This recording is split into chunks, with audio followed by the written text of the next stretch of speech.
Trade Union Congress has presented a list of demands to the federal government in the aftermath of the petrol subsidy removal and hike in petrol price.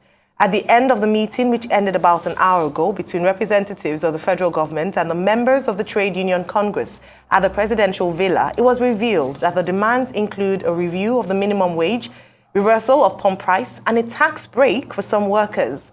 While the government side acknowledged the feasibility of the demands, they stated that the demands would be presented to the president. Although not present at the meeting, the government assures that it is actively engaging with the umbrella union body, the NLC, which had recently announced a nationwide strike starting from Wednesday this week. We convened meeting today. As we promised you a few days ago after we had the initial meeting with the labor movement, we said we were going to reconvene today to keep the engagement on in order to diffuse the tension in the land as a result of the withdrawal of subsidy, which is a reality. Now, we are very happy to announce to Nigerians that this engagement has been very productive. The TUC that attended today's meeting presented a list of demands, and those demands we have studied and we are going to present to Mr. President for his consideration. But those demands we can announce to Nigerians that a lot of the items on the list are not impracticable. What we need to do is to study the numbers very well, and then we have asked the TUC to also give us a leeway to consult, very exhaustively and come back on Tuesday, reconvene on Tuesday to actually look at the numbers, the viability, practicability of all the items that have been presented to us. Now, most important, top priority on the list, which the government is also looking at very seriously, and the president has announced before, is the issue of the minimum wage, which the labor movement has demanded as a consequence of this removal of the consequential impact of the removal of subsidy.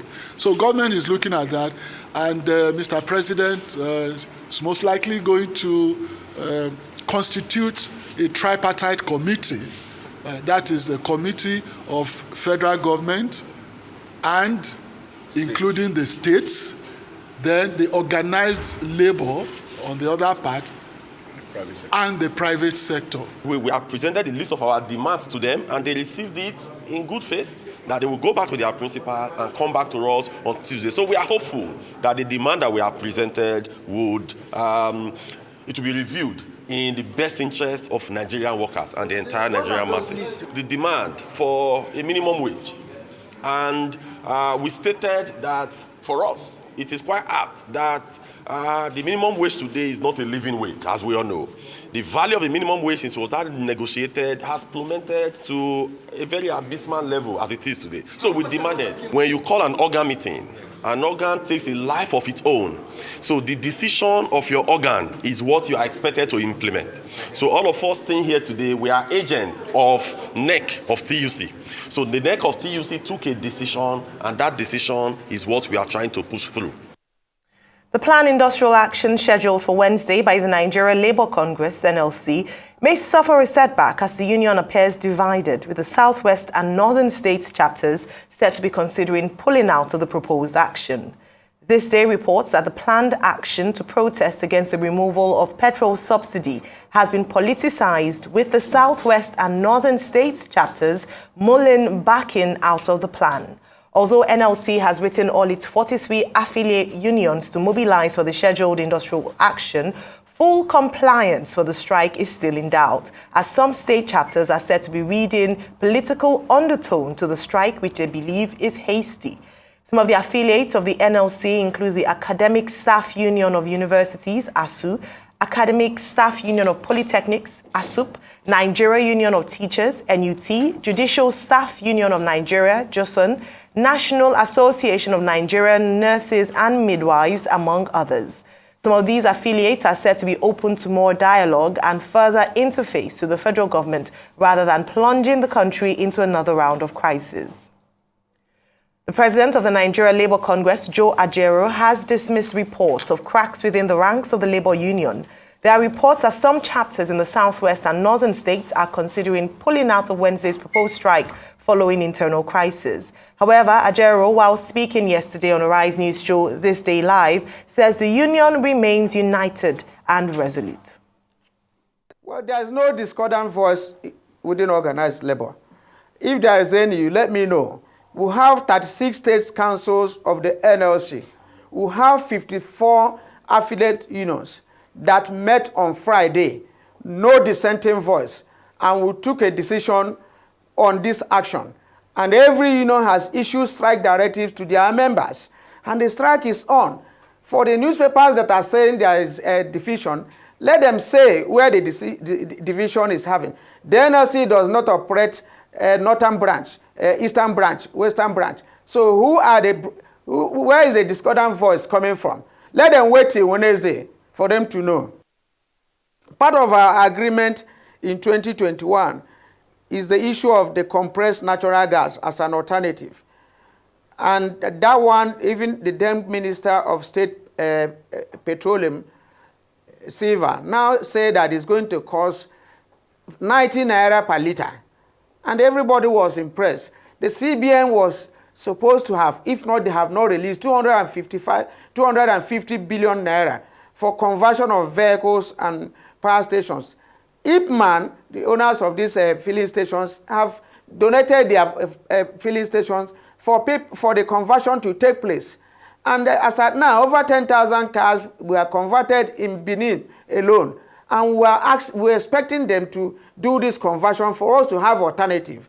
If you have alternative to PMS, now why are we talking of, the labor movement cannot tell you to remove or not remove subsidy. Then we have alternative. In a situation, in a sector, you have only one product and there's no alternative. And you are compelling everybody to buy at high rate. It doesn't make any sense and will not succumb to it. So between now and the next 1 month or 2 months, if this government is serious, we can get conversion. And in your own car, you have provision, a time for CNG, you have a provision for PMS. Anyone you want to switch over to it. And this is common. What is difficult for it than forcing everybody to buy a dictated price? Well, there we have it. NLC President Joe Ajaero speaking to you yesterday. Dr. Batian, welcome. Good to see you this morning. Great to have you back. Your thoughts on all the issues. So many things have happened since the last time you were here. But of course, you spoke with the NLC President who didn't show up for the dialogue with the government representatives. Your take on the story? Well, he made it clear yesterday that Joe Ajaero, president of the NLC, that the NLC was not going to attend any meeting because at the time he was on the program, it was just about the time that the meeting was to convene at the presidential villa. And he said, look, the government has been given a minimum demand, which is to go back to where we were before the NMPC Limited announced a new price template.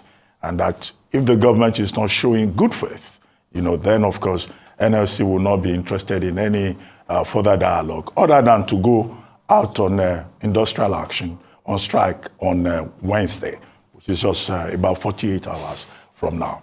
And it was in the course of that that I posed a question to him that, look, it looks like organized labor is divided.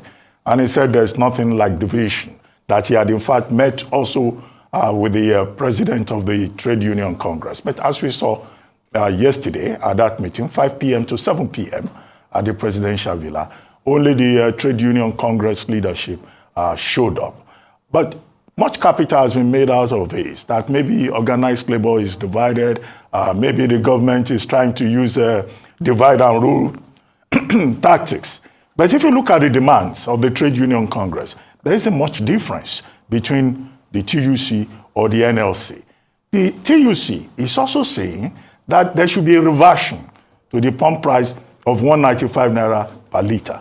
Then they have added tax holiday for workers. They've asked for certain categories of workers. They are also demanding the new minimum wage. And on its part, civil society groups have come together with a tactical team to also get involved in the conversation. Well, it sounds like a good thing that the government is open to dialogue and is talking about a tripartite, body team that will be put together. But everyone should recall that the last time we had a tripartite group on the issue of minimum wage, new minimum wage, that tripartite team was going back and forth, for more than a year. And at the end of the day, even that new minimum wage that was fixed at that time is still controversial. Many states have not even been able to pay that last increase in minimum wage, creating, problems about the whole idea of wage indexation. But while it is a good thing to see that, government is open to dialogue on this issue, well, by Wednesday, if that strike goes ahead, then we will know whether organized labor is divided or not. But the cost will also be quite high, heavy. And the people who will suffer, of course, are the long-suffering people of Nigeria. And the question that some analysts have raised is that which should come first? The palliatives, structures in place to ameliorate the people's hardship, or the removal of subsidy, summarily. However, the counter-argument here, as pushed by government, is that government is sitting on a debt profile of over 77 trillion. Government is owing NNPCL for the last, within the last few months, up to about 2.4 trillion. In other words, government is broke. There is no money. So, but I think in the policy-making process, what is also important is to carry the people along, to ensure ownership through consultations, negotiations, dialogue, compromises. And, maybe that is where government should have started from. And now government is, trying to go in that direction. But, the other argument, of course, is that the fuel subsidy regime is unsustainable. We've been on that argument since the Obasanjo years. And now we're still at that same spot. And there are people who hold the view, validly too, that if this subsidy had been removed in 2012, it would have been, Nigeria by now will have moved beyond it and, things will have stabilized. But now we are back to, where, we were 11 years ago. And the irony that is the same people that opposed the government in 2012 are now the ones to preside over, the tardiness, the lack of courage on the part of the various groups. But I think it's important that, we develop a sense of ownership around this major economic issue. But what we're paying for is corruption. What we're paying for is poor leadership. In fact, it is so bad now that even Amalgamated Union of app transport workers, these ride-hailing services, they are saying if their companies don't increase transport fares, they will also down tools. The National Union of Electricity Employees has promised to shut down the entire country and put all of us in a blackout. The one that I find amazing there is that the Nigerian Union of Journalists has also issued a statement that journalists will join the strike.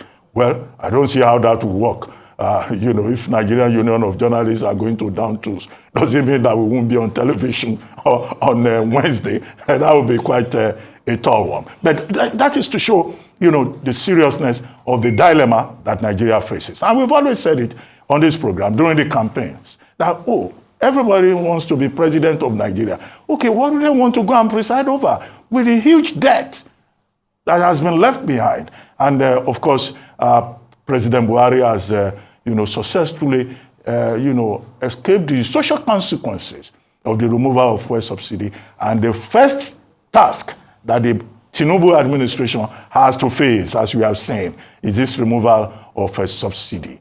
Well, it's our country. We can't give up on it. So we'll see what happens hereafter. Well, just 3 questions I had to ask, because we've been having this conversation also the week, and rightly so, because it's topmost on the minds of a number of Nigerians, as we've seen in the last few days since the announcement of the removal of fuel subsidy, that it has impacted the lives of Nigerians. Now, fuel subsidy removal, we've said it again and again on this show, that it is the way to go.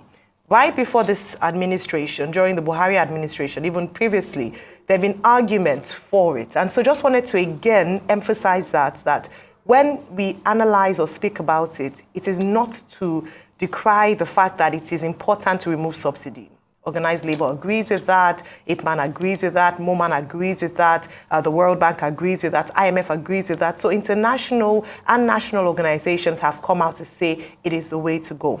However, now that that has been done, it is navigating through the murky waters of ensuring that despite the removal of subsidy, there are adequate plans in place to ensure that Nigerians are able to, there's a cushion for Nigerians with regards to the impact, and that the shock of the announcement or the shock of the removal wouldn't have too much of an adverse effect.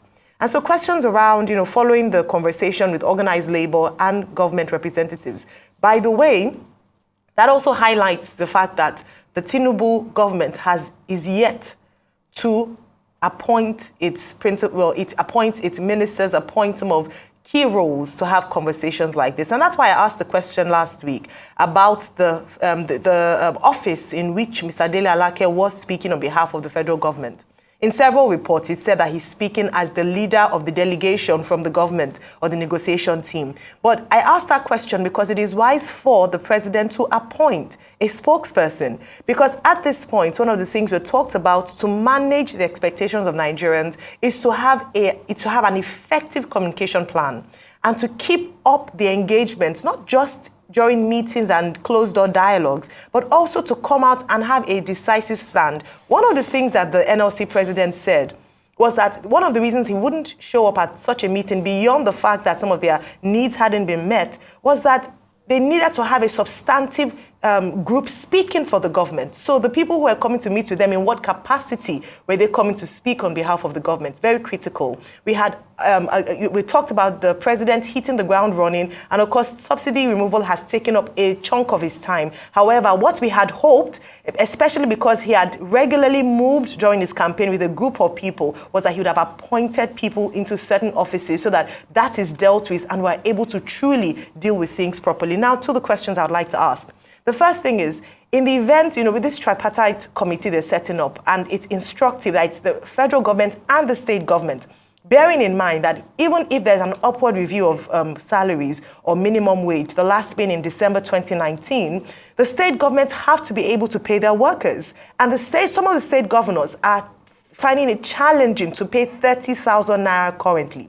Also, many have argued that this upward wage review is coming a tad bit already too late, because the food inflation and rise in inflation means that 30,000 naira in 2019, what it could purchase is not the same as now. So this wage increase ought to have happened even before fuel subsidy. And then we ask the question, what's the percentage of the wage increase? And then we ask the question, can the government afford this? Bearing in mind, again, the fact that there's limited resources, we have to pay loans, we have to pay debts, and the government is trying to manage money. How will they fund this wage increase is the question. Then brings me to the next one, in terms of we mustn't forget the $800 million loan from the World Bank.